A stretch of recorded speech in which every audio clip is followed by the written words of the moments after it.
검사의 영장심사 제도는 50년 이상 지속되어 온 인권보호 장치이므로 꼭 유지되어야 한다고 생각합니다.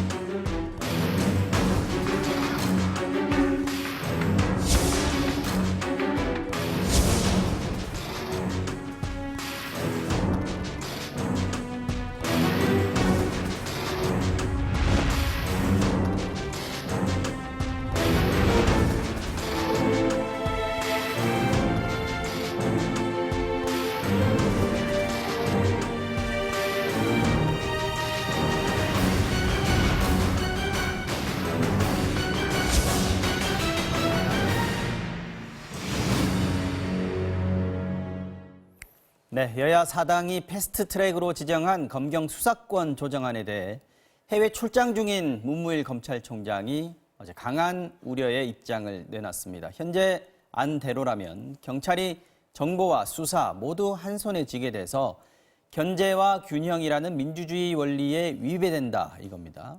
검찰의 수장이 청와대, 정부 또 국회에 대놓고 반기를 든 셈이어서 파장이 만만치 않을 겁니다.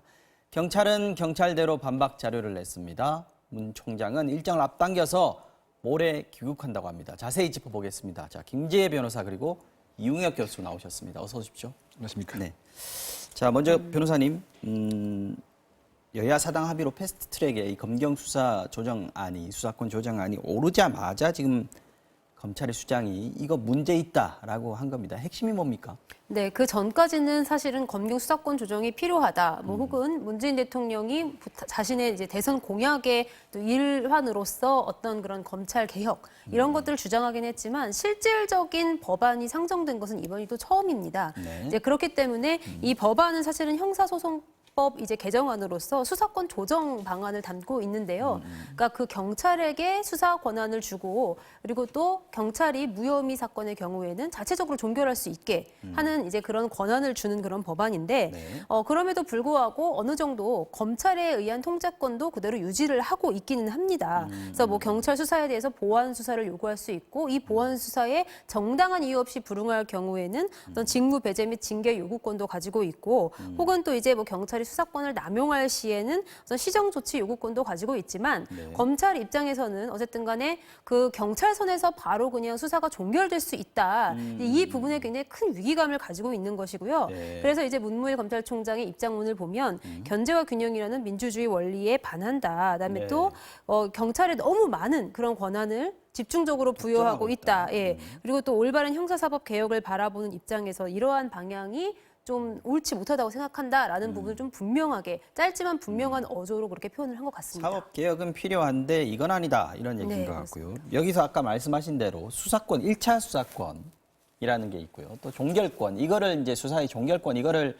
이대로라면 경찰이 갖게 된다는 건데 이게 왜 중요한 겁니까? 그 검찰 입장에서는 이제 권한 자체가 확 축소되는 것에 대한 원래는 검찰이 갖고 있던 거예요. 네, 그래서 그 첫 번째 얘기부터 하게 되면 말이죠. 수사권을 경찰이 갖는다 이 얘기는 뭐냐면 지금까지 그 송치 전에도 수사 지휘를 검찰이 할 수가 있었습니다. 그렇죠. 즉 바꿔 얘기하면 사건을 넘기라 하면 넘기고요. 여기서 끝내라 하면 끝내고. 네. 그런데 이제는 송치 전에는 경찰이 자체적으로 수사하는 것을 인정해 준다. 다만 이제 송치 후에는 네. 여전히 보완 수사를 요구할 수 있습니다. 그리고 더 중요한 건 사실상 영장 청구권을 네. 검찰이 계속 갖고 있기 때문에 네. 사실상 그 수사 지휘는 계속 이루어짐은 분명하다고 저는 생각합니다. 다만 이제 공식적인 송치 전에 수사 지휘가 없어짐으로 인해서 네. 갖고 있던 것이 없다 보니까 검찰 입장에서는 무엇인가 지금까지 있었던 권한이 축소되는 것에 대한 반작용이 아닌가 저는 이제 그런 생각이 먼저 들고요. 그리고 이제 그 수사 종결권과 관련돼서는 네.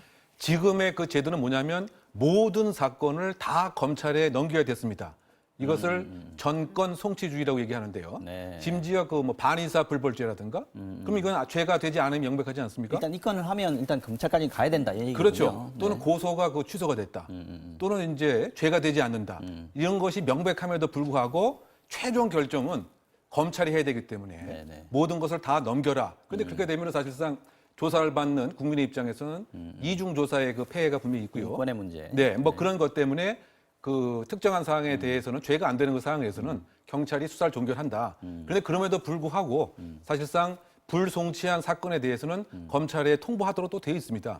뿐만이 아니고 그 사건 관계인들이 있겠죠. 뭐 피해자라든가 피고소인이라든가 고소인 같은 경우에 이 사건을 불송치했다고 하는 사실을 통지해서 만약에 이의가 있게 되면은 다시 수사를 또 할 수가 있긴 됩니다. 그런데 그럼에도 불구하고 사실상 과거와는 달리 경찰이 자체적으로 수사 종결할 수 있는 권한이 생겼다. 이 점에서 대비되는 이런 점이라고 볼 수 있는 거죠. 설명을 좀 해주셨는데 경찰이 오늘 그 문무일 검찰총장의 입장에 대해서 반박 자료를 냈는데 그 내용도 지금 여기에 포함되어 있는 겁니다. 이게 뭐 한마디로 얘기하면 뭡니까? 그러니까 경찰은요, 오히려 검찰이 어쨌든 간에 뭐 무혐의로 송치하든 아니면 기소 의견으로 송치를 하던 간에 사후적으로 개입해서 이 수사를 조정할 수 있는 그런 방안은 여전히 그대로 가지고 있다라는 이제 그런 취지의 논박을 했습니다. 그러니까 예를 들어서 무혐의 처분이 됐다고 하더라도 뭐 가족이라든지 이해관계인 등 이의를 할 수 있는 권한을 가진 사람이 이의를 하게 되면은 검찰이 다시 한번 살펴보고 또 다시 명령을 해서 수사를 명할 수 있기 때문에 이제 그 부분에 있어서 1차적으로 종결권이 완전한 그런 취지의 종결권이 아니고 결과적으로는 검찰이 계속해서 개입할 여지가 있다라는 것이고 특히나 가장 중요한 것이 바로 이 영장 청구권인데 영장 청구권이 검찰의 손에 있는 한은 어쨌든 간에 이 수사에 관해서는 검찰의 지휘권이 그대로 살아있는 것이나 다름이 없다라는 그런 취지로 이야기를 했는데 이제 지금 검찰과 경찰이 그러니까 서로 정말 날서는 공방을 계속하고 있는 것 같습니다. 변호사님은 개인적으로 어떻게 생각하세요? 이 부분? 저는 일단은 영장 청구권을 검찰이 갖고 있으면 사실 경찰이 아무것도 할 수 없는 겁니까?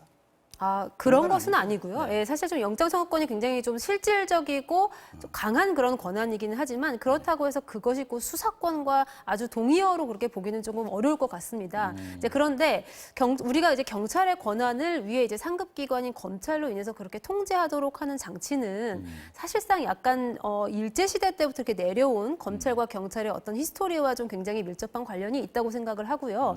이제 그래서 경찰도 요즘에 이제 가장 선진화된 그런 시스템을 갖추기 위해서 노력하고 있는 이상 한 번쯤 기회를 줘보는 것도 나쁘지는 않나 이렇게 생각합니다. 이번에 지금 수사권 조정안이 나온 것이 그 추진을 하게 된 배경 자체가 사실은 그동안 검찰의 권한이 너무 무소불위였다라는 비판에서부터 출발하는 거 아니겠습니까? 그런데 그렇다고 하더라도 경찰이 정보하고 수사 이걸 둘 다 가지고 있으면 너무 권한이 커진다 이런 비판도 그동안 계속 있어 왔거든요. 이 부분은 또 일리가 있는 건 아닙니까? 그래서 사실은 이제 경찰이 범죄 수사를 하는 것이 본연의 업무고요. 또 치안 관련 정보를 수집하는 것도 본연의 업무입니다. 어느 나라 경찰이 이 검찰의 수사권과 관련돼서 정보를 떼어내는 이런 논리를 피는 나라가 과연 있을까 저는 이제 그런 생각이 드는데요. 오히려 테러가 발생하는 9.11 이후에 전반적으로 이제 경찰은 지역에 관한 정보, 치안 정보, 그리고 엄격한 범죄 수사를 함께하는 것이 일반적인 경향으로 생각이 되고요. 그리고 지금 이 논의되고 있는 것은 큰 틀에서 보게 되면 검찰의 개혁 작업입니다. 그 얘기는 뭐냐면 수사는 경찰이 하고 기소는 검찰이 하는 것이 맞다. 그것이 인권 보장에 맞는 민주화의 한 표현이 아니겠느냐. 왜냐하면 원님 재판처럼 수사도 하고 기소까지 하게 되면 기소를 위해서 소위 말해서 인권에 반하는 일들을 많이 할 수가 있는 것이 아니냐. 이제 이런 이제 취지인 거거든요. 그리고 사실은 이제 비교 국가적으로 봐서 우리나라처럼 수사의 개시, 착수, 그다음에 공소, 행정권까지 갖고 있는 검찰의 제왕적 권력 형태는 다른 나라에서 거의 찾아보기가 사실 힘든 상황입니다. 그럼에도 불구하고 어쨌든 과거에 경찰의 정보력을 활용해서 사실상 사찰을 한다든가 또는 정적을 뭔가 압박하는 데 사용한다든가 이런 것은 또 다른 방안으로 통제할 필요가 분명히 있는 것이지 이것이 검찰의 이를테면 개혁하고는 결론의 문제가 아닌가 그런 생각이 듭니다. 이슈의 마지막으로 김 변호사님께 이거 한번 여쭤봐야 될 것 같습니다. 지금 그렇다면 문무일 검찰총장은 이 얘기를 왜 했을까 하는 부분입니다. 그리고 지금 원래 일정으로 보면은 5월 9일 날인가 돌아오게 돼 있는데 해외 출장 중이거든요. 근데 모레 온다는 거 아닙니까?